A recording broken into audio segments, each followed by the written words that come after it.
Good morning, good afternoon, good evening, wrestling fans. You're listening to the Wrestling Fans Insight Sunday Takedown.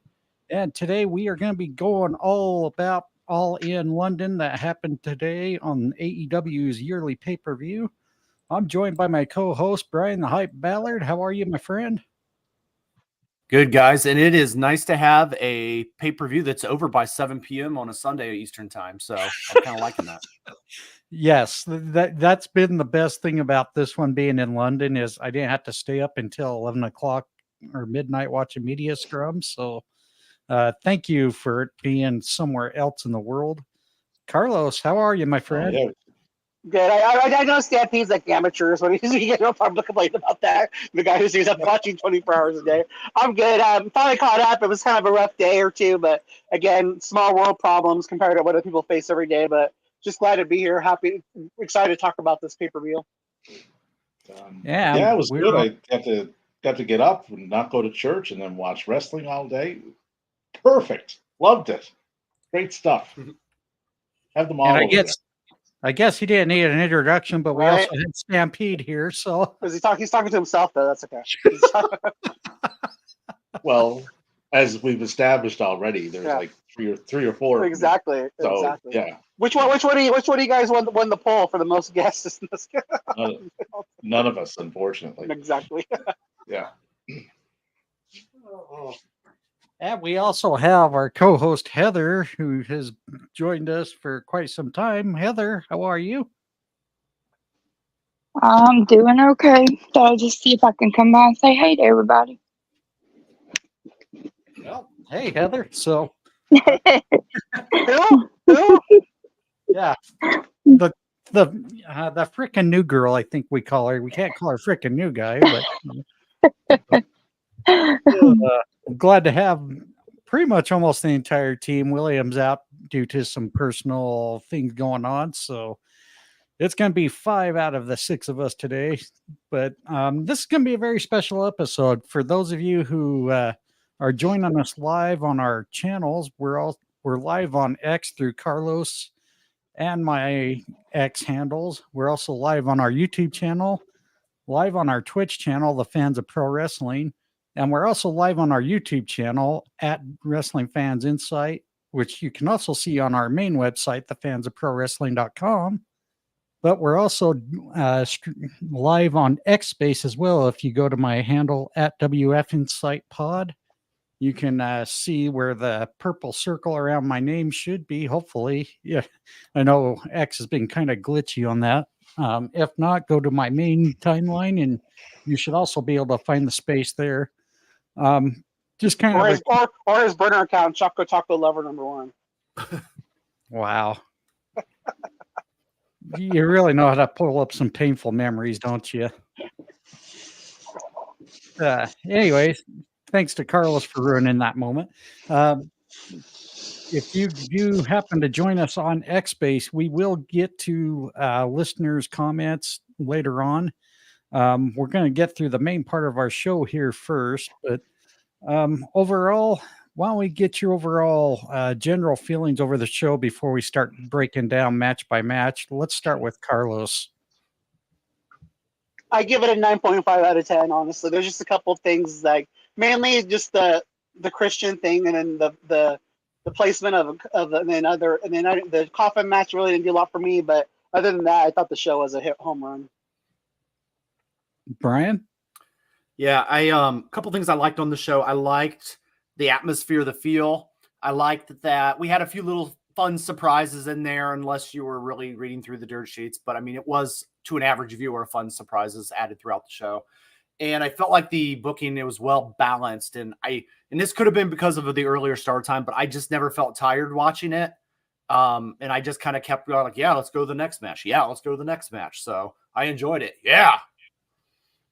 I have to agree. This pay-per-view seemed a little different today than the others. I mean, even though it was generally the same amount of time as all the other AEW pay-per-views, this one was not really horsing around. It was match after match after match, and the promos beforehand showing what led up to the match did not take very long either. So I know Stampede kind of made a comment about that, but let's go to Stampede for his thoughts, his general overall thoughts of the show. Really good flow to the show. Came in right at 4 hours. You got 68% of that show was in the ring, which is their standard. That's generally where they average out at. Forbidden Door was 67. It was 4 hours. Matches flowed in like one right into the other, and the 4 hours flew by. I looked up the clock. I was like, "This is over." Like, wow. But there was no bad matches on this. Even the whole Jericho one, which I was a little skeptical of, it did its purpose. Right? So, overall, I gave this one an 8.75 out of 10. All right, and Heather, let's get your overall thoughts of tonight's show. Well, you know me, I'm not all about numbers and all that stuff, but I liked the show. Like, I thought it was good. The surprises and stuff on there, because no, I haven't been keeping up with the dirt sheets because I've been sick. But yeah, surprises, that was on there and stuff. And I thought the show was really good overall. And again, I mean, casual fans who don't keep up with every little detail, I thought it had that nice little feel to it too. So with all the surprises and whatnot, the only one I was a little disappointed was the reaction for the grizzled young veterans. Those poor guys 100%. in their own country got very little pops. Crickets. Yeah, so I didn't know they were coming. I suspected because of where they dropped the belts yesterday. Nigel, I was a complete surprise. Yeah, Nigel got pop of the night right there. Oh yeah, he would. Absolutely. But yeah, I had no idea he was showing up. All right, why don't we go ahead and get right down to the nitty gritty and start breaking down the card as Carlos keeps popping in and out. I don't know. I'm like, what's going on? I keep, but it shows me on the thing the whole time. I'm like not leaving the room. Well, now you're like one of those. That was like a whack-a-mole. Boom. Where's he gone? No, he's back up again. Yeah, here we're making fun of Stampede for having, the three faces of Stampede, but we got the many faces of Carlos going here. So we just go ahead and start right into it. We started off with a match I don't think was announced, at least not to my knowledge, but we started off with a 16-man tag. This is probably the only thing I would have said. A dumpster fire? Well, yeah. I mean, once you start getting into more than 8 guys in the ring, you're really starting to push it. But the 16-man tag match, we saw the team of Kyle Fletcher, Kip Sabian, Action Andretti, Top Flight, Leo Rush, Tommy Billington, and Rocky Romero defeating the team of Private Party, Dark Order, Jay Lethal, Satnam Singh, and Anthony Ogogo. Why don't we start off with Stampede on his thoughts for this match? This was just we have all these guys over here, so let's get them on the card. So they're listed as being on this card for this event. Kip Sabian got a huge reaction. He was over really well. So I hope whatever it is they're doing with him, as far as like siding with the patriarchy, I hope they continue that. So that's all it was. It was just a fun kind of opener. So no harm, no foul. Probably about a 6.5 out of 10 I gave it. And speaking of that, where Kip Sabian got a pop, I was a little got nothing. Yeah. Yeah, I felt a little bad for a go-go. He got jack squat, and he represented them in the Olympics. No, as everyone would say. And like, did he other not have that Kurt Angle suave there, or what? The other guy of note too was Tommy Billington, right? Because he's from that area, so he would be known through that and that song. Right? For those of us that have been around a while, that song would go back to the 90s when Davey Boy was over there, right? So it was a nice little connection with that with fans. Well done on that. Tommy got a big future. Yeah, like I said, I felt so bad for a go-go. He's wrestling in his turf and nothing. So, but yeah, for me, this was kind of a dud of the match. I think Stampede was kind of a little too generous with his rating, but why don't we go to Carlos on his thoughts? my only problem, big problem with this, again, the thing that I'm liking that I'm seeing, and again, you can say what you want about Tony Khan, but the people that he's been utilizing on TV lately, all pretty much got on the show. So I really like that. That through this match or other matches, or through the gauntlet, like he got everybody on in a match, which I think is really cool. My only issue with this, honestly, I would book it next year. Maybe they do like a battle royal, and then the winner of the battle royal gets put in the gauntlet match, something like that, to get everybody on the card. But my only big problem with this was you didn't have. I don't like the fact that Kyle Fletcher was on the faces team. I just give me a team of heels and a team of faces. That's my only issue with the match. Brian? Yeah, there was a lot of guys in here. Fletcher, Sabian, Action Jackson, Andrade, the Dork Order. You've got Anthony, Wake Me Up Before You Go. I don't Can't get all the jokes off anymore. Hey, I gotta get a little entertainment here, right? Because the match, it was a throw together match. I don't want to beat it up too much just because it was 0 hour. I mean, you get what you pay for. It is just kind of thrown out there and says, hey, get some in-ring action, and more importantly, get the experience of this big of a crowd. So I really kind of watched it, but I watched it with kind of like a very loose, approach to where I was like, all right, cool. You got everybody some moments there, but let's move ahead. And I was really kind of looking forward to the move ahead, and we did. So it didn't overstay its welcome. And there was a lot of people just to keep up with. Heather, I know you probably not want to throw too much thought into this, but as a casual fan, what was your thoughts on this match overall? I'm sorry I missed it. Oh, well, you didn't miss much. Yeah, I turned the TV on too late. I said, wait a minute. I said, what match is this when it was going off? It's on YouTube. It's on YouTube if you want to watch it. I don't think so.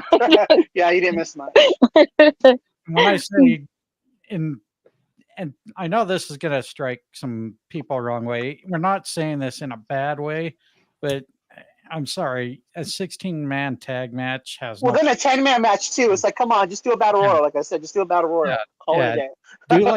do an elimination match or do something, but don't. Yeah, this just does not have a very well.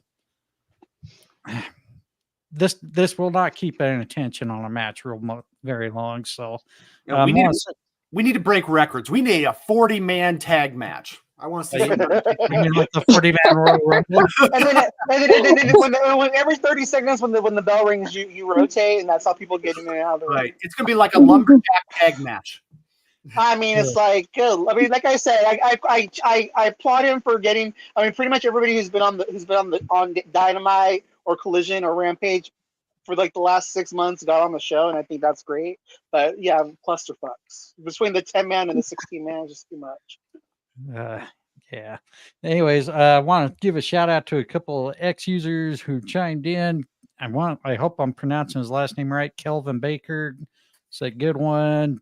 Teddy Craddock, who is a part of our Wrestling Fans Insight chat group. What's up, Teddy? Hey, Teddy, how you doing? Hope you enjoyed the show today. Why don't we go ahead and move on to our next 0 hour match? It was a mixed tag match between Willow Nightingale and Tomohiro Ishii defeating the team of Chris Statlander and Stokely Hathaway. Why don't we go ahead and start with Carlos on his thoughts on this match?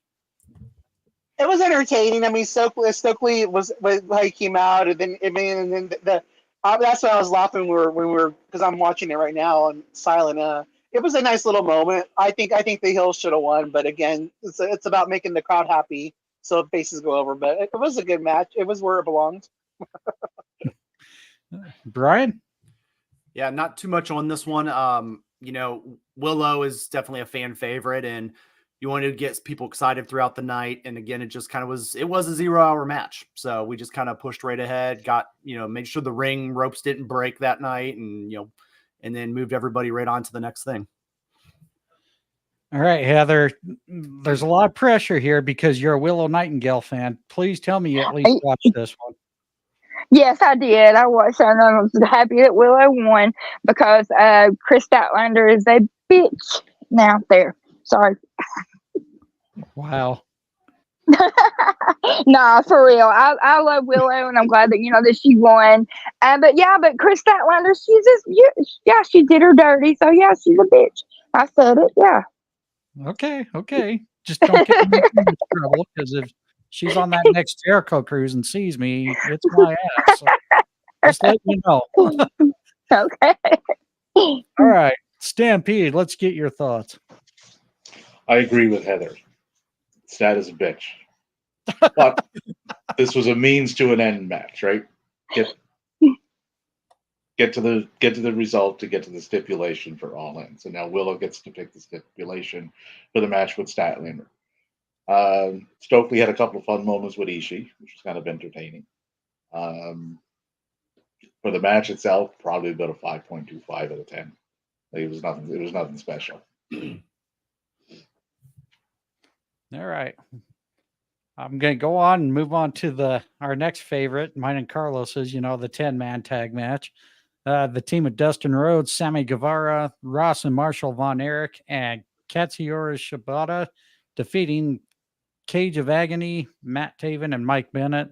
My sympathies, Carlos. But we're going to start with Brian on his thoughts for the match.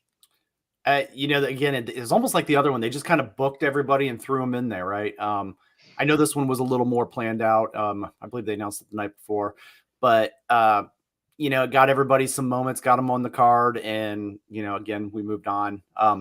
I would be mad if like a match like this was on the main card, but it was on 0 Hour again. Heather, did you have any thoughts? I mean, I just like the match. I'm glad Dustin has a championship now, and I'm just glad that he's getting to work. And then it's cool with the Von Erichs and then Kevin coming out there and stuff. I just, that was the part I liked. All right, Stampede. Brian was right. Like, this would not have belonged on the main card. This was perfectly put where it should be. Nice to see Dustin, get on there in front of this type of crowd. Same with Shibata, he's a legend. Sammy, all the goodwill he can get, which he's getting, all the better. And the Von Erichs, this is probably their first time ever in front of this type of crowd. So if they're going to be mainstays on Ring of Honor and that gets on TV, they're going to need exposure like that. So for that, it worked. Right team went over because they hold the titles. Nothing special on the match. Probably about a 5.5 out of 10. Carlos? Brian Cage should have been in the gauntlet match. At least he won. At least he won on Rampage. So thank you, Tony Khan. Or no, he won. He won yesterday. But they won one. They won one of the 3 matches. He won one of his 3 matches of this weekend. But the same thing. Same thing applies. I think next year if they do a battle royal, the winner gets the number one. Gets the number 1 spot in the gauntlet thing to make it a little harder for them. That's the route I would go. Because, like I said, it's. I'm glad to see them all on the card, especially when I see like the Gates of Agony coming down and like in their special, they got some special gear made. Like it means something to them to be on this card. So, for that I'm happy, but just get them all on the card in a more creative way. Teddy's saying 9 out of 10. I'm not sure if that was for the 10-man tag or for my takes. Thanks, Teddy. Appreciate it. Well. Probably just for Brian Cage in general. Exactly. Yeah. His pump on the show. 9 out of 10. He's Brian Cage. Don't be like John Cena. It's time to shave that head, please. That's all I got to say too. It's a bald spot, man. Yeah, I don't have a whole lot to add. I already said my piece just on a 16-man tag, but exactly. See notes from here. I mean, just like what Brian and Stampede said. 0 Hour, you get what you pay for.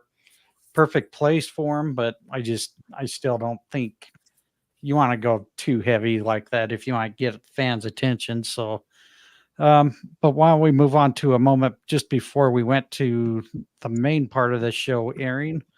Saraya's throwing a fit, and then out comes making her return, Jamie Hayter, to kind of stop that little tantrum. It was really nice to see Hayter return. She got a pop like crazy.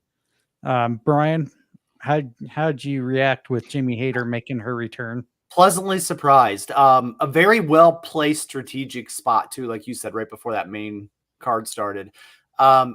I like the idea of Saraya throwing a little bit of a fit because, I mentioned in previous shows, like she's starting to become the Natalia Neidhart of, not in a disrespect, but she's becoming just the veteran that's kind of used and just kind of thrown into things, like she was on Dynamite, last week. So I like the fit, and I like the Jamie Hayter returning, and I just thought that was a great way to get the crowd like, hey, you're going to be in for some other treats tonight. So I thought it was a good foreshadow. Carlos? I concur with what Brian said. Well said. Perfect. I have nothing else to add to it. Heather? I was glad to see Jamie back, because she's been gone for a while, and hopefully now she can just beat Soraya's ass because she deserves it. You made me feel like I'm in Mean Girls movie, Heather. When you talk this Walmart. She went back to Walmart security or something here. Yeah, Jesus. Stampede. I like the way they did this. Saraya coming out made sense with the story she's been telling the last couple of weeks. And last we seen Jamie Hayter, she was taken out by the Outcast in the match with Tony. That was her last match. Saraya is with the Outcast, her and Harley. So that sets up an instant feud, right? She can go through Harley and then go through Saraya, and it keeps her away from the title for the time being, which you don't want her in because she would lose that match. So it's very well done. All right. Now we're going to go right into the main show here. It started off with the AEW Trios Championship ladder match with the team of Pac, Claudio Castagnoli, and Wheeler Yuta becoming the new Trios champions, grabbing the belts, taking them away from the Patriarchy, House of Black, and the Bang Bang Gang. I kind of like the ending of the match because Christian Cage and Pac were getting to the top to see who could grab the belt. And Pac got his moment, which was very awesome to see. The fans were going crazy. However, we saw some conflict between, was he called Kill Switch for the match or Luchasaurus? Because I'm confused. Kill Switch. Yeah, they messed up, I think. Yeah. So, because I think later on we'll talk about it, it kind of got a little confusing, but we saw Kill Switch and Christian Cage have a little bit of a conflict there at the end, which I almost thought maybe Kill Switch was going to finally do the deed and just choke slam the hell out of Christian, but that never happened. Overall, I thought this was a very good match. I would say probably 8 out of 10 for me on this one. Why don't we start off with Carlos? I don't know what to talk. I'll talk about it later, but I didn't like the fact that you had Christian and Kill Switch on the show twice. That, to me, like after watching what happened, and we'll get to it later, I wish I would have just put another team in there. And I'm kind of, I have a mixed bag. I think it's great that you're making the hometown crowd happy, but I guess I'm going to say to be determined, because again, if we get Pac and join in the Blackpool Combat Club because his friends are going to play elsewhere, I'm okay with that. But for me, it's just like, again, looking at everything, after looking at everything of the overall spectrum, could this have been booked differently? Maybe another team was in there, another team coming as champions after what we saw in the Casino Gauntlet match. But I mean, it was entertaining, and it was a fun way to open the show. Heather? Yeah, I thought the match was good. I really wasn't expecting. Uh-oh, we lost Heather. Oh, It wasn't my fault this time. I'm like thinking, did I just leave? Yeah, again?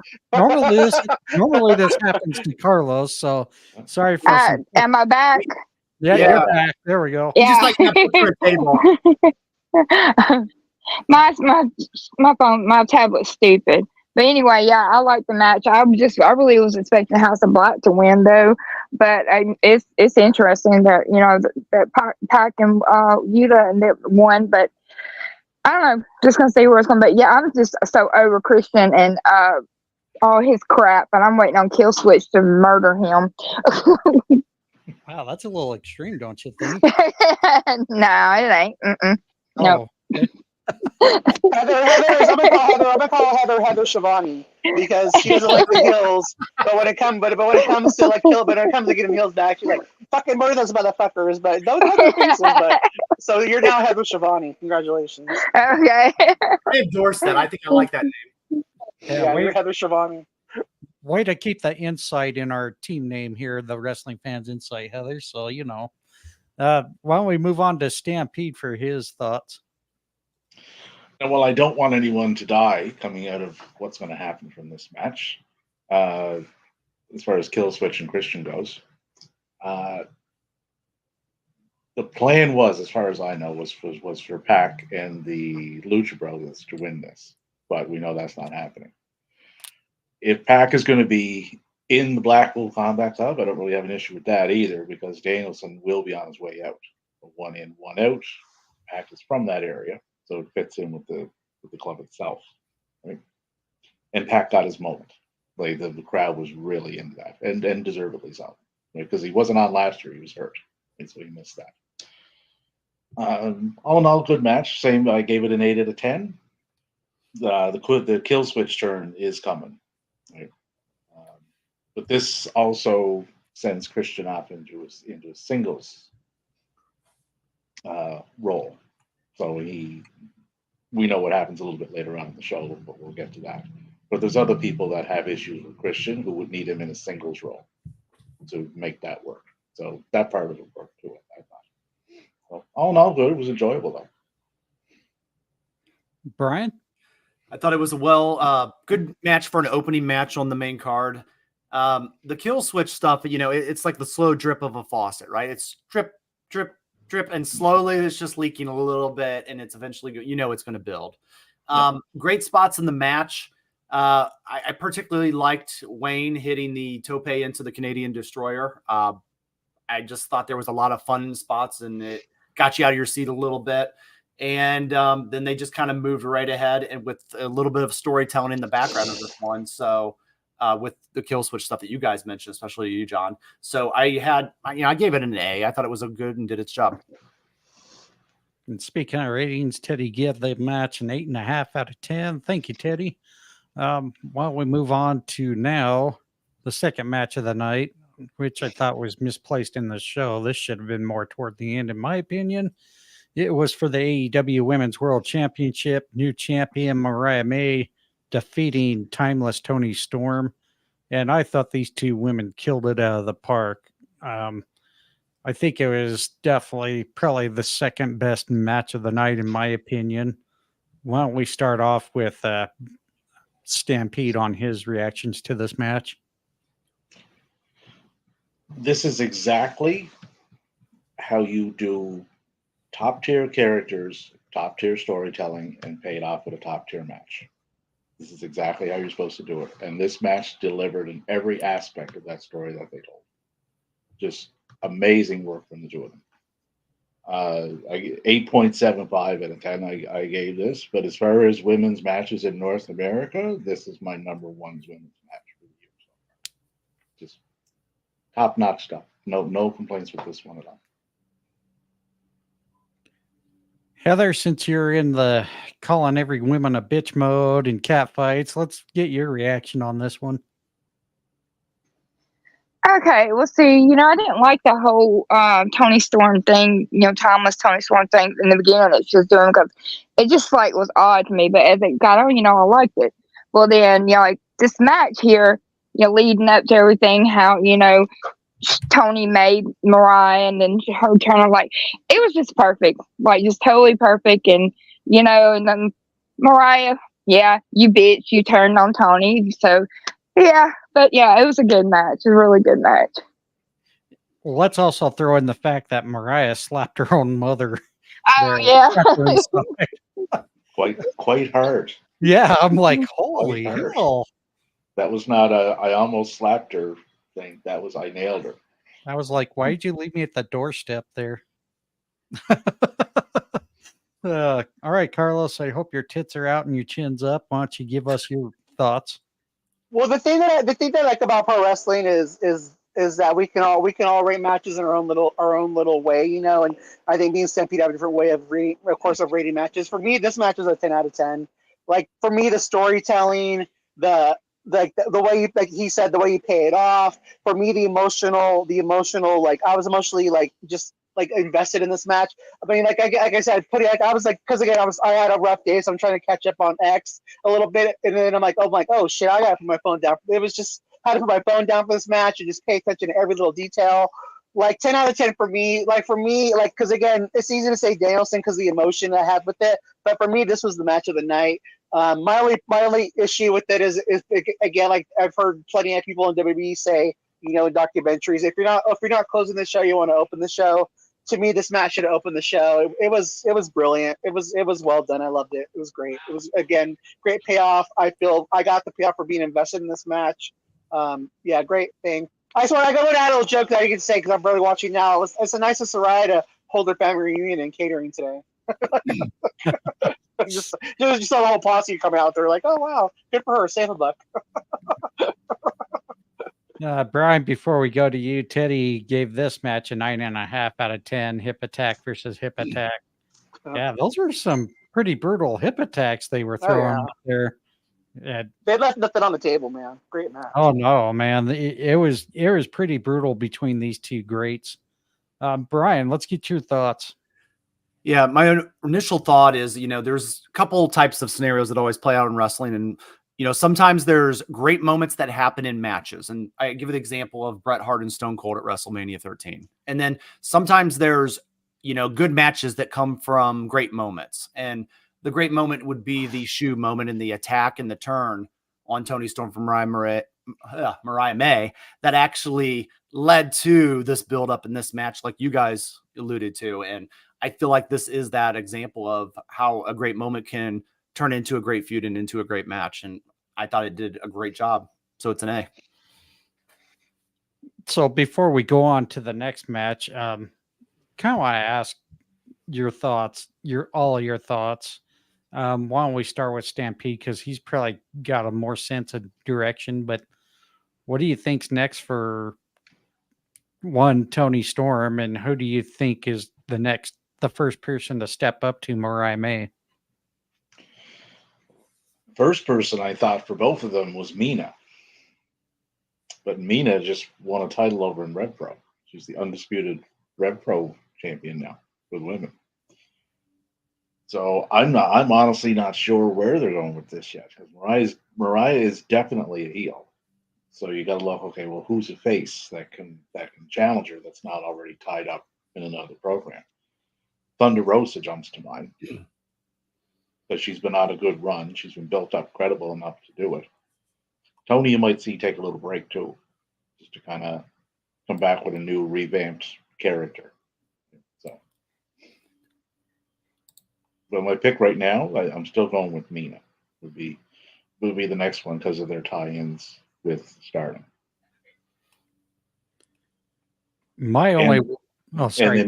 And they made it a point to show her in the crowd during that match. So there's something there that they're doing. My only worry is how well they built this story, because, you know, time to do the story says a lot, and how they produced this. I just worry now that we got Mariah May over, I don't even see where the next thing going, other than, you know, like you said, Mina probably will more than likely be the next one to step up. I just hope it doesn't turn out something to where they have nothing for her, or have a way to keep that reign going. Brian? Well, Mina can eat the loss, right? And not be hurt. Yeah, it's not going to hurt or anything. And then it buys them a little bit of time to, okay, where are we going next for either Grand Slam or Wrestle Dream? They got a little bit of time to work with. I feel Toni Storm takes a little time off, and I don't think that's a bad thing.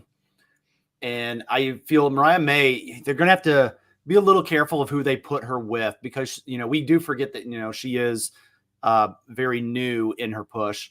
I also feel that, they have Toni Storm was like the perfect opponent for her to mirror her. And now we got to look at like who's a good worker for her and who is the John Cena that she can go against, right? Like who is the over face that's just over the top, like a Willow or somebody, but somebody that won't necessarily, that'll keep up with her, but won't, kind of bring her momentum down. So that's kind of, it's going to be very creative to see what they do with it. I do like your guys' idea of Thunder Rosa.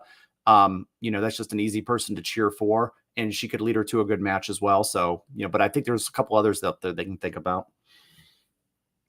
Carlos?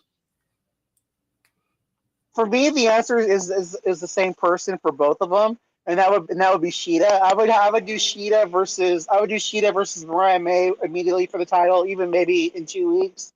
I'd have Sheeta lose, and then that completes her heel turn out of frustration, and then she turns badass heel, and then but I agree, give Toni Storm a break, and then eventually when she comes back, have heel Sheeta be her first opponent. Heather, did you have any hopes of who would step up to Mariah now? No, not really. I hadn't even really thought about it. I'm sorry. No worries.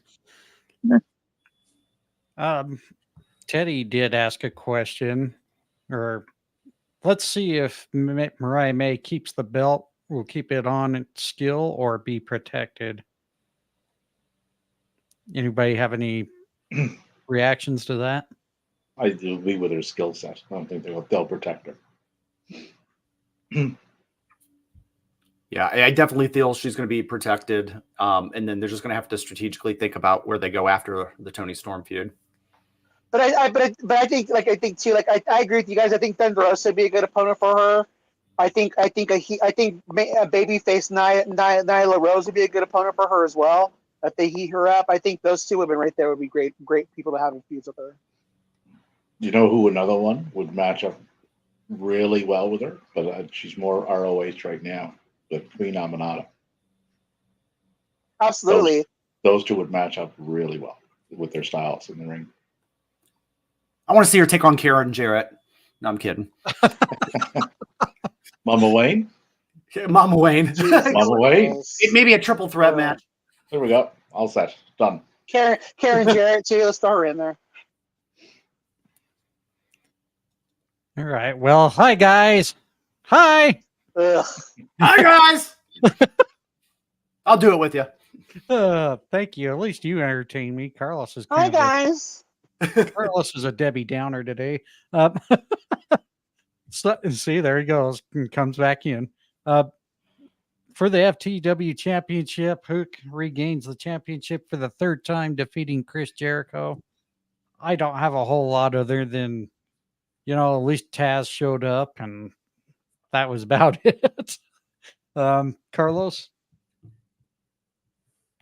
It's over. Hopefully, that's all I can say. I mean, honestly, like I said in our space, I respect Chris Jericho. I think that he deserves to be there. But let's put him in the trios. Let's put these guys together as a trios. Let's put them in the trios division and call it a day. And yeah, I agree. And I'm not. This isn't a knock on Jericho. I just don't think this was the thing for him. I'm loving the learning tree gimmick, but I don't think we needed the FTW Championship with no. it. So, but at the same time, we don't need Hook winning the belt again either. It's like all this is just a bad taste in my mouth. It's time for everybody to move on. But I did like Taz getting involved finally. That was a good pop. Yeah. Brian? Yeah, I'm with you guys on that. I kind of like, oh goody, Hook's got it. Let's move ahead. The only thing and they could have prefaced this, but I didn't look at it. But I didn't. On Wednesday night when Taz said, "Oh, I don't need to help my son. He's amazing," and then he helps his son. And I probably just honed in on that too much, but I was like, really? You just said last Wednesday. If you would have said that weeks ago, but I get they were trying to do it got so hard that he had to. But I do think that it was a great pop, and it was great to, get a little bit of action for the crowd. But that was the highlight of the match for me, and that's not necessarily a good thing when that is the highlight. But I am glad it's done. Hope we can just move ahead with it. Heather? Like y'all, I hope it's over with. Like, okay, the belt's gone. Chris Jericho needs to go on to do something else or retire or whatever he wants to do. But yeah, I'm done with that. I hope it's no more. Well, his ass needs to get that Jericho Cruise ready and get some good guests going here. So Here we go. actually, he's got a good lineup starting out here. So I hope he keeps it. But hi, Stampede. Hi, guys. I'm glad this is over as far as Hook goes. Hopefully. Yeah, get him out of there. What I would like to see him do is get paired back up now that Samoa Joe's likely free with what they were doing. That worked with Shibata and Samoa Joseph. I like that pairing. So because of that, I don't want the learning tree in the trios division because that would lead them back together at some point. I don't want that. Right? What I do want, though, is for Big Bill to keep being featured with the amount of screen time that Jericho gets him. Because if you watched that Collision show last night, that man was over, like way over with that crowd. So that part is working really well. He's eventually going to split from there and go face. So that'll be the next thing that people will complain about. It's like get Big Bill out of the vortex, right? But it's getting him screen time and it's getting him over. So that's working. But get Hook out of there. Please, like move on, do something else. For the match, we're the worst one on the main card. Right? Probably to be generous, at most 5.5 out of 10, but probably closer to a 5.25.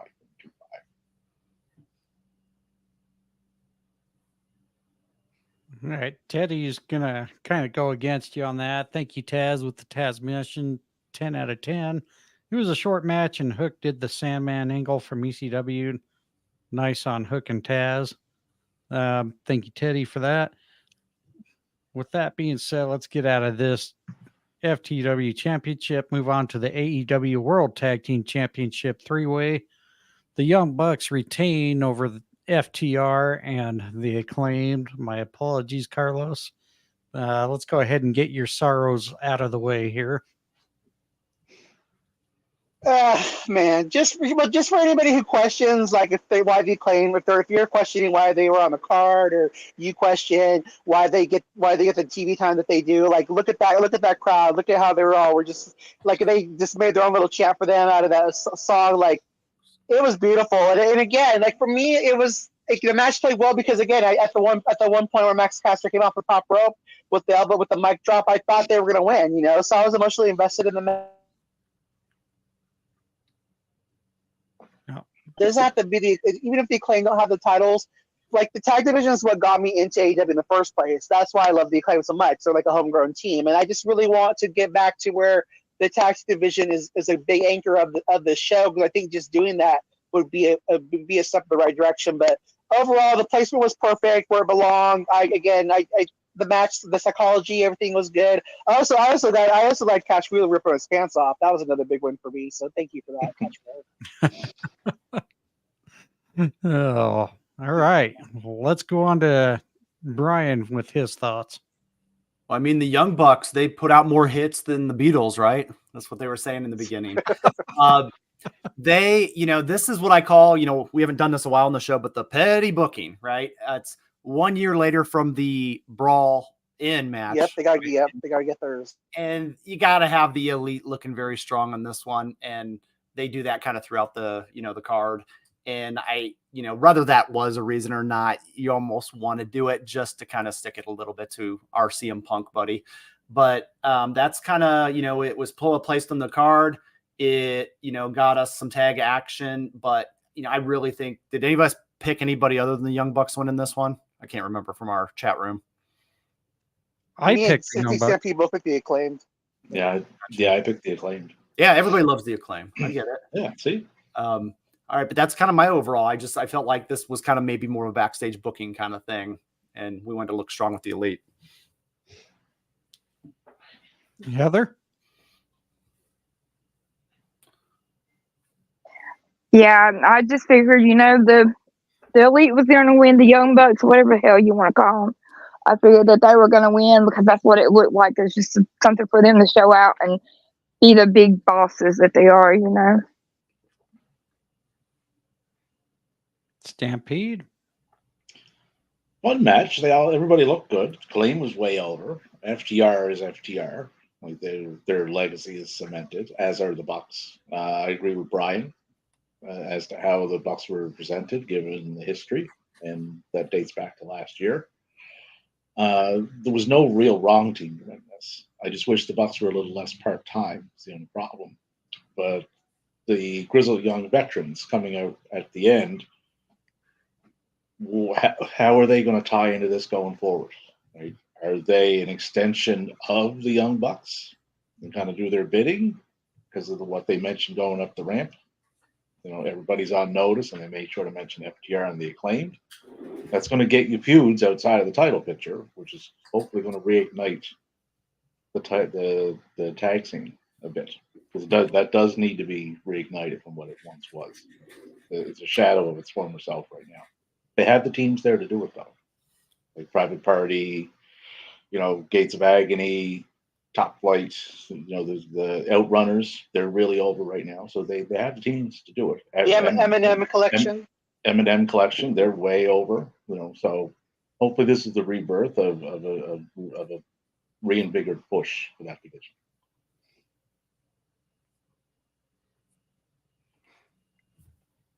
All in all, probably about I'd rate it about probably the same as the ladder match, about an 8 out of 10. Yeah, I'm right there with you. I just thought maybe it'd be too early, especially for how strong the elite have been going. I guess you can say the corporate elite. That's what I'm going to start calling them. The corporate elite have been going.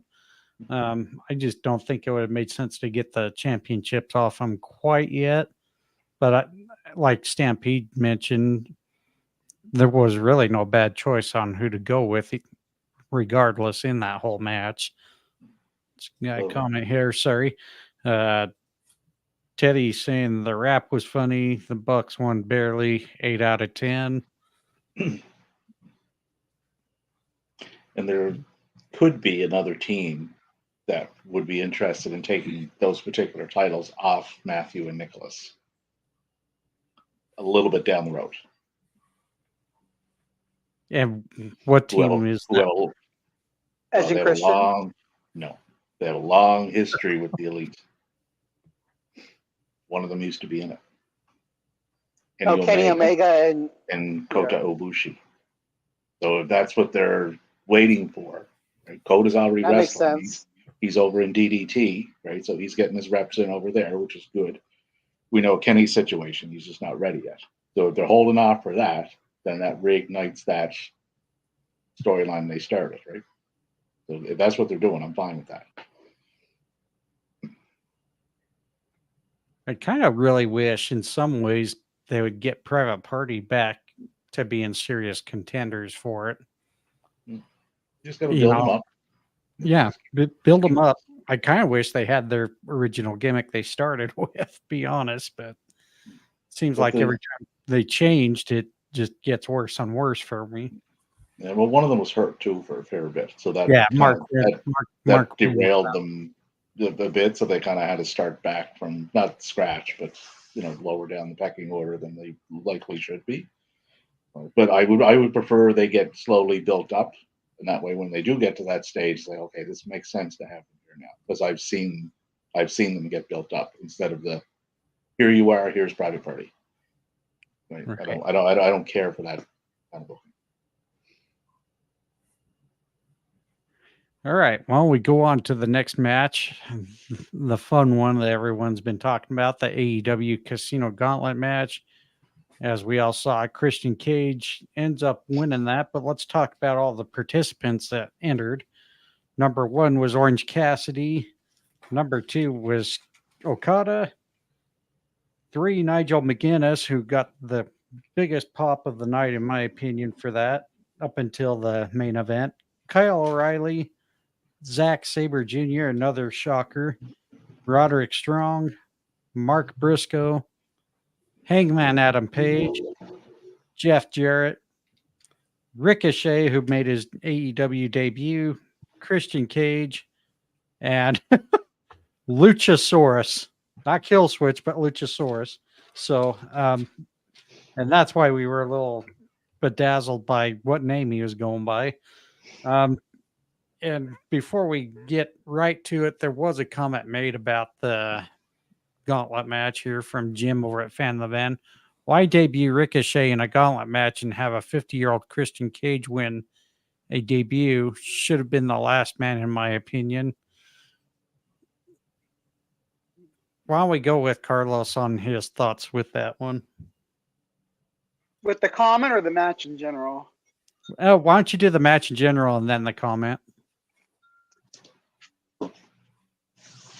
Like, so I'm so like, my only problem with this is, again, is there should have been more planning. Like, so like there's been so much talk, like what could have been, like if Edge was, Adam Copeland wasn't hurt, would have been, it was supposed to be Adam Copeland and Christian against the Young Bucks, and that's the foreshadowing of their issues. And then, you know, the trios matchup, you know, as far as it would have been, you know, it would have been Pac and the Lucha Brothers. For me, it's like, the thing about this, so for the match itself, going on in the future, there needs to be a stipulation with this where it's like they say, you know, like you can fight anywhere, but you have to pin the person in the ring, because that's the thing I don't like about this. And again, they're still learning this match, so I give them a lot of forgiveness because they're still getting this match together. But it's just kind of crazy when you have like 15 guys laying outside waiting to get the further cue. It's like they should have had those guys maybe brawling all around the arena a little bit, just to kind of add some more mystique to the match, because it's just kind of obvious. As far as Christian winning, I don't really have an issue with that, because I think Christian's the right guy to take a stipulation where, you know, you can cash in at any time. So he'll play that up, and he'll get a lot of good TV time with that. So I'm okay with Christian winning. Again, it's like we were talking about the Royal Rumble before. You debut somebody in it, doesn't mean they're going to win. I think Ricochet looked really good. My one question is why you didn't have Hologram in there. That's the only guy that was really missing. I would have had him and Christian, or him and Ricochet having a nice little thing. But other than that, for me, it's just the, like I said, I'm okay with Christian winning because I think he's gonna add a lot to it, with as far as being able to cash in any time. But just to me, if you're gonna do that though, they shouldn't have been the trios match. You should have given that to maybe Top Flight and had someone else go in as champions. Other than that, though, I'm fine with the match. Again, it's Ricochet's debut. It's just more about getting him there. He looked good in the match. And I'm just looking forward to what's to come with that. Brian? This was perfectly placed in the middle of the card, created a lot of surprise, created a lot of excitement. It was one of my favorite matches of the night. Not, you know, I don't know what order I'd put them in, but I really like this match. I think it was one of the best casino gauntlet matches AEW put on. And a lot of it was the fun surprises, and it gave us that old school Royal Rumble feel. But I do agree, Carlos. I think Hologram would have been a fun mirror to have in there for Ricochet. But this Christian Cage winning shocked me. And I was at first thinking that maybe this is because we all got too wise to possibly Adam Hangman Page taking it. And they said, well, we got to do something different. Or this could be the thing that's going to trigger the Luchasaurus kill switch, whatever you want to call them, versus Christian Cage. Because there was a similar stipulation around last year where Killswitch gave his title shot to Christian Cage. And so I feel like he's going to owe him one, or at least that's the way he'll see it. And that could be something that sets up something in the future between those two. Stampede? So Christian is a heel. We all know this. Several weeks ago, Christian did a little segment / promo, I believe, where he said, I will not stop until I have held every title in AEW. Right? Meaning he hasn't held the world title yet. So as a heel, what is your quickest direct route to get that? By heel tactics in a match like this, which is exactly what he did. Right? Yeah, Luchasaurus to come in and help him win. So in that, I don't really have an issue with it. It keeps Hangman directly away from world title shot, which he doesn't really need. And had he won it, it would have put him towards Danielson, not Swerve now. And had he won, you don't get the moment that happened in the main event, the way they booked that. As far as Ricochet, this is like Carlos said, this was a showcase for Ricochet. Here he is. Here's what he's going to be doing here. Right? This is a little taste. That's all it was. Nigel, huge pop. Jarrett was smart because he's very over in there. Friend of mine that we chat with all the time in our spaces, Simon. He's from England, and TNA is huge over there. So like they have a connection to people from TNA. Probably why Big Bill got the ovation that he did from when he was Morrissey. But Jarrett would get that too. So all very, very enjoyable match. So I like the setup for these. I like the way they do them. Like there's even people saying they should do a pay-per-view around this, right? Similar to what Money in the Bank, right? Same kind of deal. I don't know if they should do that. I would keep it as is for now. There's enough pay-per-views on it. But all in all, very, very enjoyable. 8.5 out of 10 for me. One of the things I want to add to this too, look at the names that were in this. All of those guys could get a title shot at some point, because I don't believe they dictated like where it's going to be, right? It just said future, kind of a cash in, I believe they used. Any time, like Money in the Bank. Could be any time. Yeah, there's no set date for it.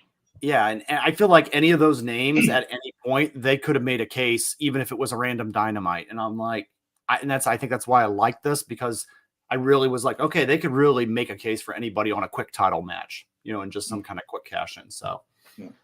And that's a testament to booking so much of your roster strong and credible, because like there was quite a few people in this match, right? I mean, outside of Nigel, because he hasn't wrestled in forever. There was, like you said, there's nobody in there. It's like, why are you in here? Not that I could find anyway. And I do like the fact I want to just for the fact that Jeff Jarrett was in there. I think because again paying off what we've been seeing on television, giving that again, it's not about us in the U.S. It's about the international crowd. Giving him that nice moment, like seeing legends get recognized like that. It was always a big win. And the thing I like too is like John Moxley wasn't in the match. As much as I love John Moxley, maybe not as much as Heather, but pretty much there. I like the fact that they didn't feel the need that we got to get him on the card. Like that's a positive step for this company. Like realizing how much star power they have, and like okay, it's okay for John to take this one off. Like we'll be just fine. I love that's the right step in the right direction for this company. Yeah. I had mentioned that to you before. On Wednesday nights, you never hear, "Oh, it's Wednesday night Moxley." Yeah. Or right. You never hear that with AEW, where it's so revolved around one person, right? And Moxley, if he wants time off, give it to him. He's earned it. But I think before with Tony's, oh sorry, go ahead. Pretty sure it's Bob. No, I was done. But just with Tony's booking before, he was always about gotta get Orange Cassidy's card, gotta get Moxley in the card. I just think, like I said, just a positive step of not having him there is again moving in the right direction.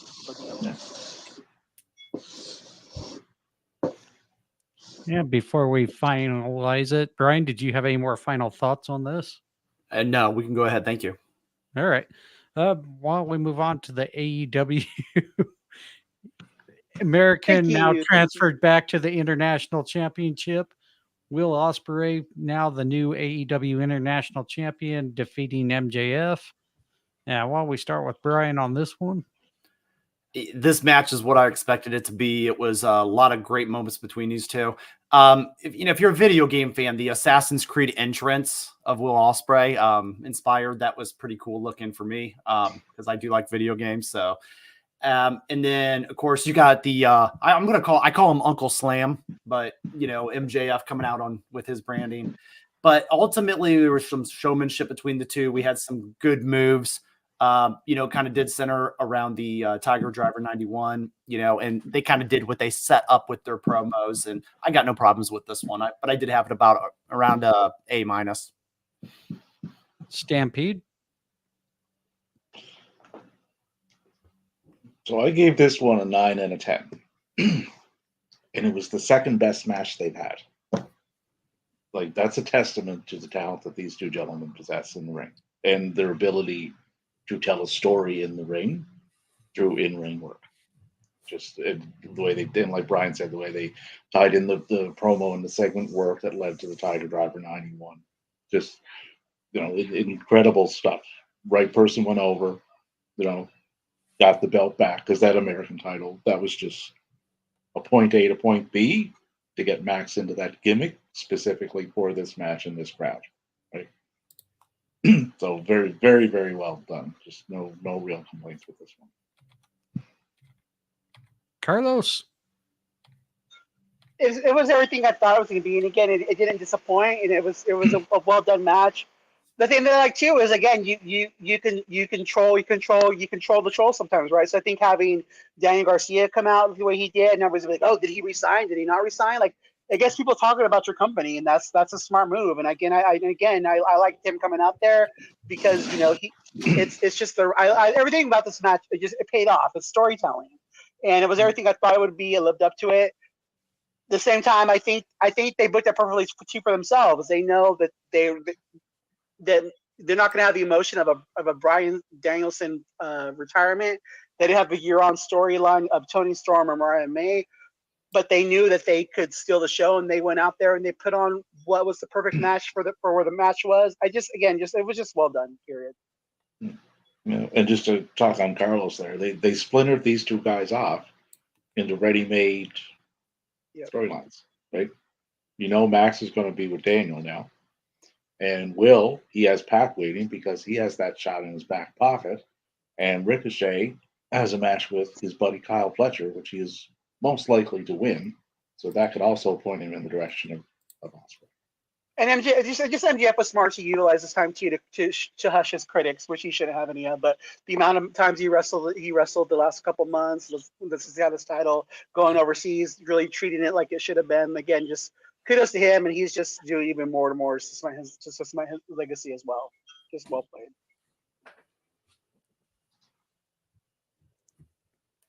All right. Yeah. And I wanted to apologize for Heather having to leave. She started not feeling so awesome. So, Heather, I hope you get better.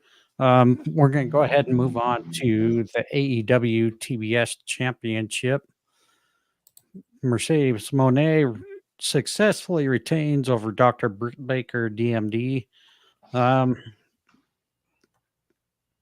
have to say this one was a dud for me.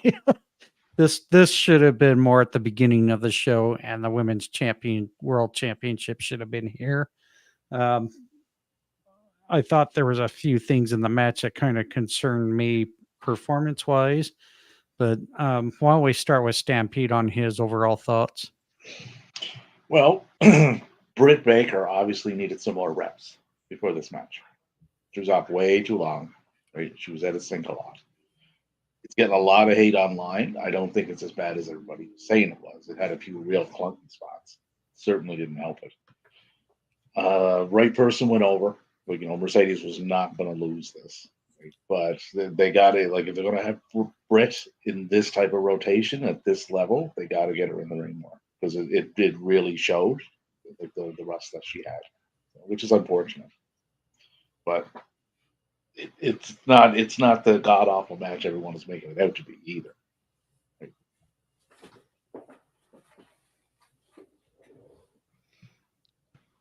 Carlos?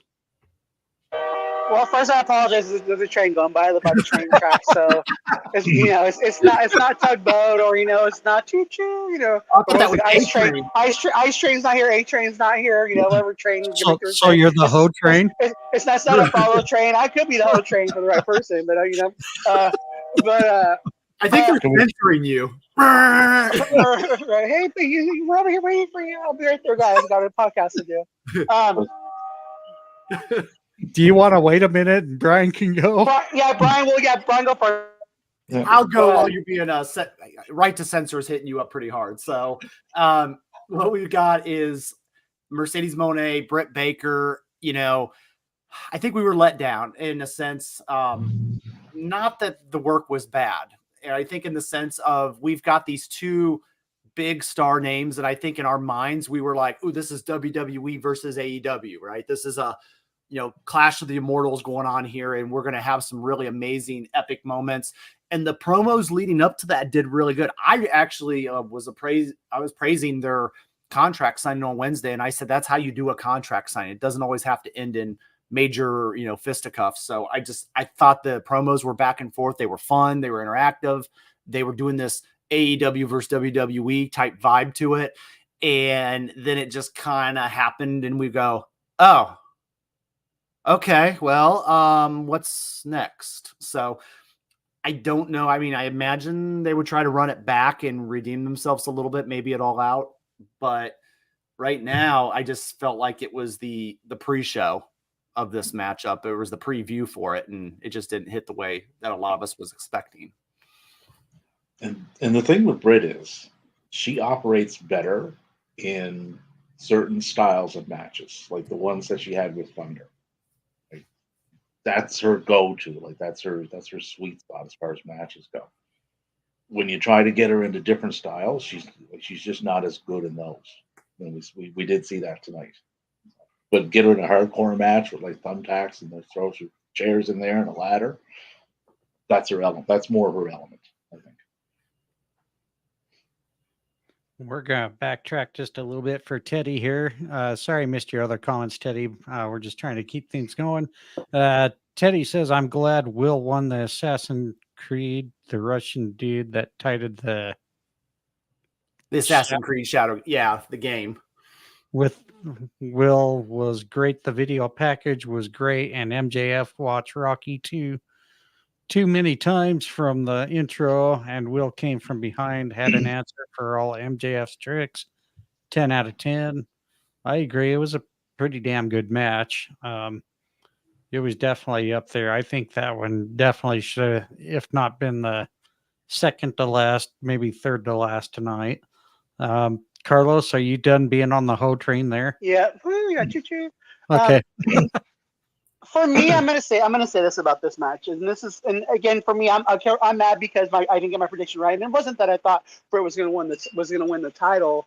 It's just for me, I was looking at the card and looking at All Out and thinking this would have been a great place to have Britt win by disqualification, and then you utilize this time as the women to headline All Out and have Britt versus Mercedes be the headliner, because I just think of what they've been doing with the women's division. Like I would have just done that now, because I don't know if there's going to be another time where you're going to headline where the women are going to demand the headline over the men, where I think that could have been that for that show.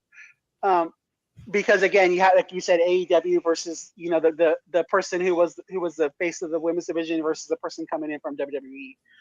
With that being said, as far as the other comments and the criticisms go, I'm okay seeing where the cards lie with this. And what I mean by that is, if this is a humbling moment for Brett, and she needs to realize that she needs to step up her game, and she needs to be working some independent shows and doing other things, and to keep up with these women, and she rises to the occasion, then I'd love to see that. I love Britt Baker. At the same time, if it's to the point where she can't keep up with the women that have been brought in, and again, the women's division is a lot better than it was when Britt first got there, then maybe this is good to humble her and make her realize that she's not going to be the face of this division anymore, but she still has a spot, and I'm okay with that.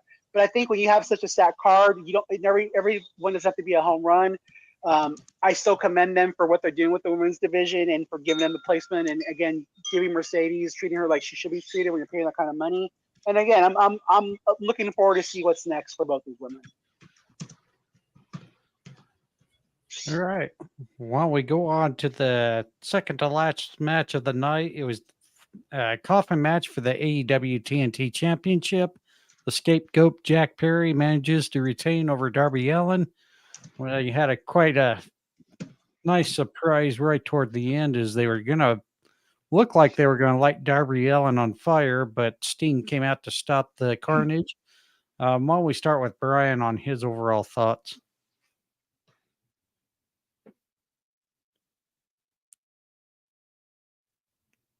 Or maybe not. Carlos, are you there? I'm here. Okay, why don't we start with you, Carlos? So here's the thing, and I'm going to go back to the Jeff Jarrett comment about Jeff Jarrett. I think when it comes to a legend, they deserve their props, they deserve their thing. The way that Tony Khan has treated Sting when he was there, again, like for me, like one of the pluses about AEW was that Sting got the sending off that he deserved. With that being said, this match did not deserve to be the second to the last in the main. This placement of this match was all wrong. You can tell it was placed where I was at just because the pop for Sting. If Sting wanted to be there, then I'm fine with that. But if he didn't want to be there, I just kind of feel like he wasn't needed. There was so much already on the show.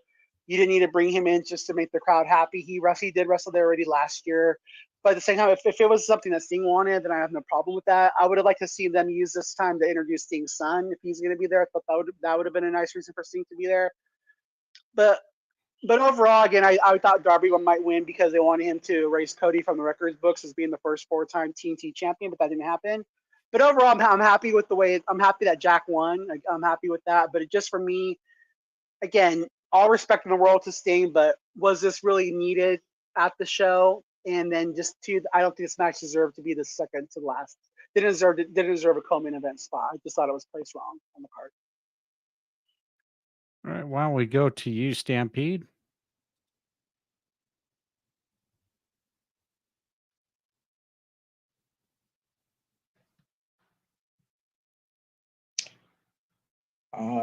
Outside of it being a little on the short side, it was only just over 10 minutes. It was 10 minutes and 37 seconds long. The right person went over. It was Wade. Like, you're not going to take the belt off Jack this early. Like, he's having an excellent character run with this. They got to get him in the ring more. As far as Sting goes, I'm assuming it was his call to go in there. It was fine for what it was. I don't want to see him on TV every week back with Darby. That's all. Like, this has to be a one-off for him. He still moves really well for a 65-year-old. So props to him for that. But Darby has that shot at Grand Slam for the world title, which as of right now is going to be Danielson. So him winning this wouldn't, in my eyes anyway, wouldn't have made any sense. Sorry, Carlos. Oh no, like I said, I just, again, you question things, but again, I also thought the Young Bucks were going to lose their titles, but with them keeping their titles, it makes all the sense in the world that Jack keeps this. Well, and I also want to point out what he just recently did to the replica title, by the way. Yeah, like he just made calm down, Conrad Thompson. Yeah, well, it wasn't so much the Conrad Thompson, it was all the other belt collectors, because that was the one thing I actually noticed when they were showing how Jack Perry changed that title around. The one thing that caught my eye was the backing of the belt. I'm like, oh, he did that with a replica. So I was going to say, oh man, if I was Tony Khan, I'd be having kittens if he did that to the actual championship belt. But either way, yeah, I think after putting in the work to change that championship, it definitely, one, would have been too early for Jack to give up the title, but two, where the corporate elite have been going strong with keeping their championships, I just don't think it would make sense to have any of them lose them unless more than one of them's going to start losing it. So Teddy's saying Sting saved the coffin match. I don't know if he necessarily saved it, but it was kind of nice to see a one-off from Sting, especially in Wembley. So with that being said, we're going to go on and move on to the main event since Brian didn't come back. We're starting to lose our members here. He sent a message. I don't want to go check it because I don't want to lose my stream. But I think he lost his internet. But if we do a space, I think he's going to rejoin in space. Oh, okay. Actually, I saw it. People losing internet. Carlos looking to hop a train. Yeah. Anarchy. Carlos hops the hoe train. Heather, they aren't the hardcores like us. They left halfway in. It all matches. The hardcore, the real marks are left in this chat. I think it's just a sign that we're just all a fucking mess this week. So, well, why don't we go on to the main event for the AEW World Championship? I didn't think it was going to happen, but kudos to him. Bryan Danielson is your new AEW World Champion, defeating former champion Swerve Strickland in a match I thought was very stellar. It definitely was a main event match. And I'm going to do the Stampede ranking. I thought this one was pretty much, if it wasn't a 10, it was definitely at 9.8, 9.9. So why don't we go on to Stampede with his reactions to this match? I don't hand out 10 out of 10s on a regular basis. I've handed out a few this year, and 2 of them involved this man, Danielson. This was one of them. I couldn't find anything wrong with this match the way it was booked. From Swerve's end, Danielson's end, even what they did with Hangman. They brought him in, but he never get in the ring. It was just enough to get Swerve's attention that cost him the loss, which loses his title, which Hangman wanted to take from him. Just extremely well done all around. The moment of Danielson winning that title, like that's forever now in AEW. That's there. Like for as long as this company is around, which would be a long time, that's always going to be on the books. And Bryan Danielson was your world champion. Probably not going to be for a long time, but he'll be on that lineage. So for me, 10 out of 10, and this is my match of the year right All right. And before we continue on, why don't we go to Brian, who's now back, I hope. Yeah, I'm definitely back now. So, I had a little train issue in the background. So, sorry about that, guys. No. Oh, hell no. Hell no. Book my travel to Cleveland right now. I need to go whoop some ass. That's your tag team partner, dude. Carlos, were you watching a Braun Strowman match? That wasn't real. It's a swerve coming, right? You had a Strowman match on in the background. True. I did. Yeah, that's what it was. I was like, all right, I got to make this pop back in from my internet not working, entertaining. So, right. So before you Yeah. say anything, Brian, let's kind of piggyback because I think, did we get your thoughts on the Mercedes Moné and Britt Baker? We did, because it just was AEW versus WWE and kind of a little bit down. Okay. Why don't we get into the AEW TNT Championship coffin match between Jack Perry and Darby Allin before we move you to the main event? Sure. And I'll kind of be quick because I know you guys probably hit a lot of great points. Jack Perry retaining again. I'm going to mirror my comments from earlier about it being the Elite looking strong at Brawl In a year later. Also, nice surprise with Sting coming back, if you were just casually watching and turning the show on. And it makes sense, right? Because he was his last match being with the Elite. So I felt that was a nice, pleasant surprise. The match overall didn't really do too much for me. Very kind of a lower end. But I mean, I felt like it was just more like story and aha moments. And that's kind of what we got. And then they looked to do the gasoline spot at the end, which of course, is why Sting came in and helped them. So there wasn't really too much craziness on this one. All right. And now that you got that out, let's go ahead and move on to back to the main event.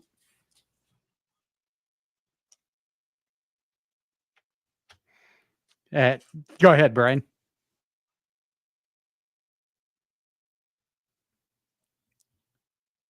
Uh-oh. Davey, are you there? Davey's here, yeah. While we're waiting for Brian, I'll throw out a little interaction between Ricochet and Kyle that just happened. Ricochet, you're so annoying. I'm trying to keep my interactions between us as brief as possible. Kyle Fletcher, you know all about brief, Mr. Speed.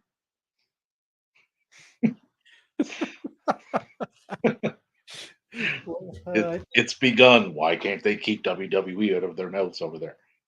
Yeah, because those things happened. That's why. Of course. Oh Lord, Brian got kicked out again. Screw this. We tagged in and out. There we go. I tagged back in. What the hell do you two have going on today? And I want to add really too, because I forgot about the thing about the thing about the Jack Perry match too, was it was just petty booking. They wanted to get that glass pop at the end to show Punk, and again, both companies do it, so it's fine. But that was why this match was where it was at too. It was all petty booking, like Brian would say. And that crowd was using some foul language towards Mr. Brooks. Oh yeah, they were. Yes, I had to cover my ears. Oh man. Light a candle. Yeah. Light a candle atop a Pepsi can. It was magical. Hi guys. Hi Brian. Just like Jericho doesn't know when to go away. Right. Hey, how if I don't go away, how can you miss me, right? Oh, I was like, oh shit. All right. Yeah, Told let's- everyone in my household to turn off the internet, turn off the TVs. you put them on metered connection now. I did. I was like, I need a few more minutes, guys. You guys make fun. You make fun of my Wi-Fi. Damn. At least Right. it's unlimited. It's ghetto unlimited, but sorry. Before we go to you, Brian, I want to make sure your connections stay stable. Teddy's saying Danielson play underdog, whose house hitting everything on Brian. Swerve did a great thing by tapping out. It was cool to see Bree again. 10 out of 10. I have to agree with the match rating. Brian, are you still with us? I'm with us. Okay, go ahead and throw it This out. match was so good, and I agreed with what Davey said. It was match of the year candidate right now. I loved just the moment for Bryan Danielson. I did think at one point prior to this pay-per-view that it could have been Swerve, and I thought maybe Danielson would have, because AEW, I know they like to build their stars up, and I know they like young guys like Swerve and MJF to look strong, but I can't get mad at either guy winning. I think both guys could have taken this one, but it's really a nice moment to have Bryan Danielson in the championship lineage of AEW history of champions. And I'll be interested to see where they go with him in the next few months. All right, Carlos. So first of all, I want to just say kudos to Tony Khan for putting Nigel McGuinness in the Gauntlet Casino Battle Royal, because when that first happened, even though I picked Danielson, I'm like, oh fuck, Swerve's gonna win. Because I'm like, if they were gonna have Danielson win, they would save Nigel for Danielson. So, oh man, fuck it. And I'm like, damn it, gosh, I was so upset. Like, I'm like, oh my god, Danielson's gonna lose. Even though I felt like, well, maybe he's gonna do it. To me, this main event was a lot about validation. I mean, the way they both came out when Swerve came out and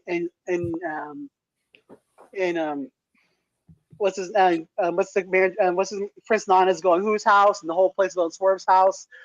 Like, it showed that they were right to believe in him. And again, those guys deserve to be in the main event. And it was just validation for, again, I know one of my biggest frustrations was why Danielson never won the title. Saving it for this moment was the right thing, because again, it was like, it played beautifully, the career versus everything was just validated. Because even I was like, why is he going his career on the line now when he already got the match? And they were validated with what they did. It came across very well. The match was well done. The emotion, I was crying at the end. People were crying in the stands too. I mean, Danielson's my favorite wrestler of all time. Besides, I put over Bubago just because of his wrestling skills, but he's my favorite wrestler. It was just really well done. I mean, the emotion, again, doubting myself. My God, Swerve is going to win. It's the end of his career. It was just really well done. Again, validation for Swerve. He is a main eventer, wrestler of the year, between him and Danielson right now. It was just a big validation for AEW. They have the right people where they need to be. And it was just a big win for professional wrestling. I have a question. Yes, You sir. think Nigel being in the gauntlet was a let's test the waters here and see if I can do this, and if I can, it's going to lead to Nigel McGuinness versus Bryan Danielson before the year is up? I think so. I think so, because why not do it now? Because again, if Danielson's the next bad, who knows how much longer he has? I think they should. And again, not to sound bad, but do the fans want to see Nigel? Is it big? Is it as big as a moment as we think it is? I definitely say yes. Yeah. I think that's why Nigel was in that match. It's like, okay, let's see. Right. And from what I've seen, I think he can still do it. And people want to see him. That's the important part too. The match would be validated. Well, interesting point on that is that match would not even need the title. They could have Danielson drop the title, and that could be your Wrestle Dream match. And maybe that's a final matchup for Bryan Danielson. And I'd be okay with that being his end of his story and going out there with Nigel. Or World's End. I could see that. World's End, the end. Right? I like that. Yeah, but that's just it, like, do it now because you never know. But again, it's just like, but that's the beauty of this thing. Like, we all don't know, is Danielson's next match his last match? And again, it's just the way it's been done is just, again, chef's kiss.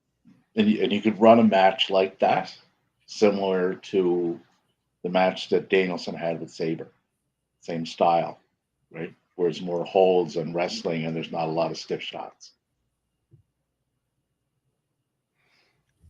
Teddy has a comment, but that Death Valley driver on the ring bell was kind of hutch and on the apron and fall to the floor now makes sense from a Hills mindset. Thoughts and Yeah, reactions? that was pretty slick how they did that. Aldana just slid it in, and they hit it perfect, right? And down to the mat, they cut away for a second. Daniel comes up and he's full of blood. That was really well done. But that's the thing I like about both these characters. Just because they're baby faces or tweeners, that doesn't mean that we talked about center spaces. It doesn't mean that they forgot how to get dirty, and that's something I applaud AEW for. Yeah. Because that's something we ever saw in WWE. Once you're a good guy, you're a good guy, But I like the mix. I like the fact that they don't forget how to be bad, and you got to fight fire with fire and do what you got to do. But it just shows. It also goes to show how much that title means to Swerve, and I think that's really well done storytelling. And it takes away the 20 to 30 point drop in your IQ if you switch face, which happens. Exactly. Right. It's like, why are you all of a sudden an idiot? Because when you were a heel, you were quite smart. See that all the time.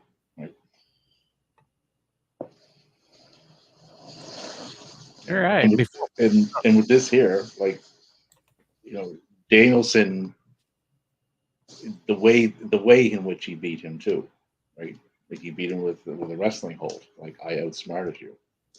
I got you into the when he put him in that, and I looked at it, it's like there's no way you're getting out of that. Like, he has that cinched. No way you're getting out of it. And a couple seconds later, he got a tap.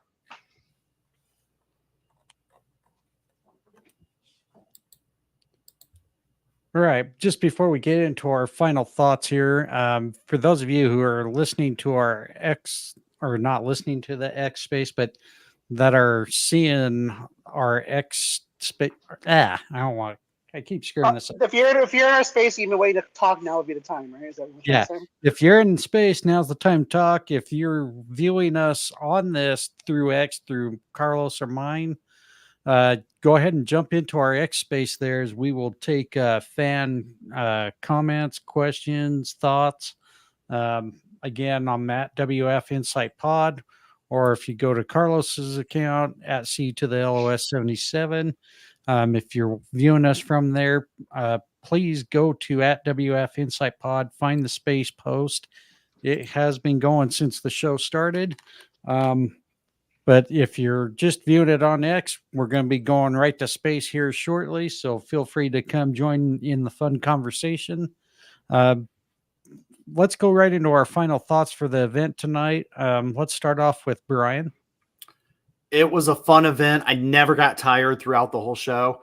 I like the earlier start. However, I know I don't want that to happen forever because NFL season's right around the corner, and I definitely will be split there. But I did enjoy, the overall show, and it felt like their biggest pay-per-view of the year. And it from start to finish, overall, this was, a plus show for me, despite a few little low points. But I would like AEW to continue to build its stars and hit its momentum that's starting to hit here. And hopefully we'll see that continue with All Out in a few weeks.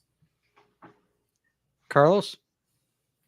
I just again want to say a home run for AEW. Well done. Thank you to the crowd. Again, I will deal with my connections and not getting sleep and getting up early to have to watch this because the crowd makes it. Just thank you for the fans for bringing the energy.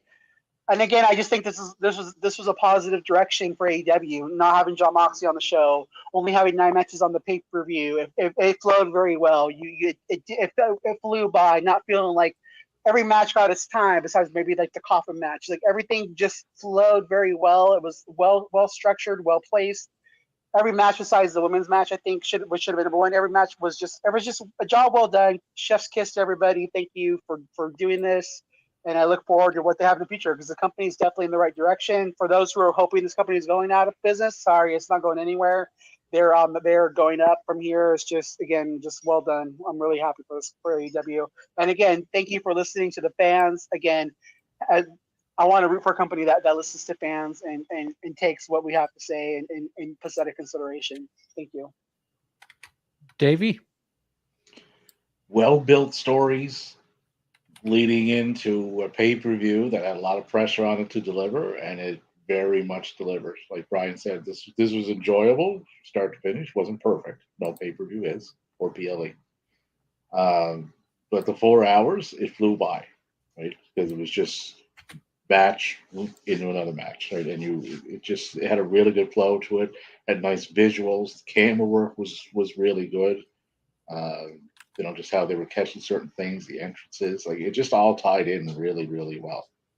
And you can go into these pay-per-views with this company and say, okay, which match is going to be a contender for match of the year this time?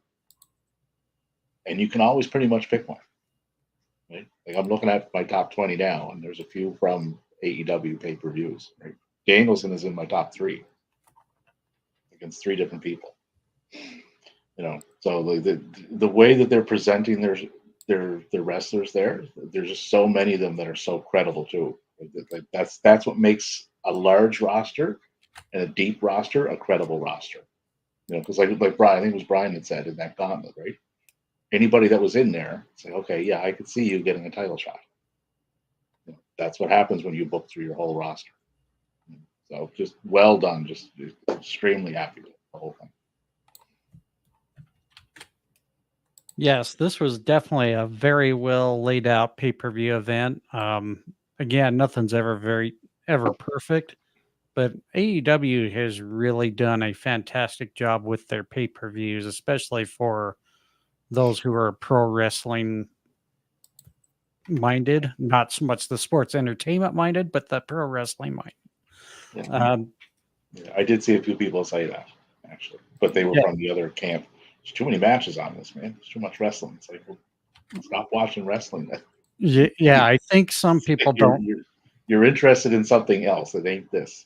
Yeah, I think some people don't understand is WWE is not exactly, and it's not a knock on WWE. It's just WWE has never really been in the McMahon ownership as pro wrestling based. It has some wrestling, but it's not a pro wrestling based. They're not a true professional wrestling company. Right. They're not. Right. These guys are more for cinematics, where AEW is actually pro wrestling. So, and I know a lot of the hardcore 80 era guys that are still stuck in the 80s have their gripes with AEW, but I hate to tell you, this is the modern pro wrestling here. So, whether you agree with that statement or not, I don't care. It is what it is. I said what I said. To give you an idea on that, it ties in right what you're saying. SummerSlam wasn't too long ago. SummerSlam featured 45% in-ring content for that show. And this show here tonight featured 68% in-ring. It's a big gap. Another thing too, just comparing real quick, I want to add to this is, in addition to your guys' points, think of like the free model with the PLE, which I enjoy both, right? But the pay-per-view models, we have less advertisements, less, weird sponsorships taking over the whole TV. And, so I think that also, sometimes can take away from the product. And I felt like I do like that AEW, their sponsorships are very mild, and they kind of blend in with the background. And so, but that's what happens when you have a pay-per-view model too, I believe. All right. With that being said, why don't we give our Twitter handles here? Again, we're going to start transitioning into our post-show space here. Again, go follow me at WF Insight Pod. You'll see the purple ring around my profile picture right now. If you click on that, join space, you can get your voices heard. We're going to start doing some more wrestling talk there. You can also follow my brother, who very rarely interacts, but I'll still give his alias at William Hoppy 8. Heather, who was on here for the first part of the show, at Bama Girl _4 _EVA at Bama Girl Forever. Roll Tide Bitches. Carlos? At CFLOS 77 at Conquer the No, and then on Instagram, Rainbow Goodness _. Brian? At the Brian Adkins, and then YouTube, it's at Tap Out Talk. And Stampede? At DAVIDROBER 7174. All right. And that is going to do it for our live broadcast. Again, we are moving right into our X space. So feel free to come join us there. Without any further ado, everybody, until next time, take care of each other. Come check out Carlos and Stampede later in the week, usually Tuesdays and Thursdays. I'm assuming that's going to be the same this week. Yep. Yep. Okay. All righty. Have fun, everyone. Take care, and we'll see you over on X Space.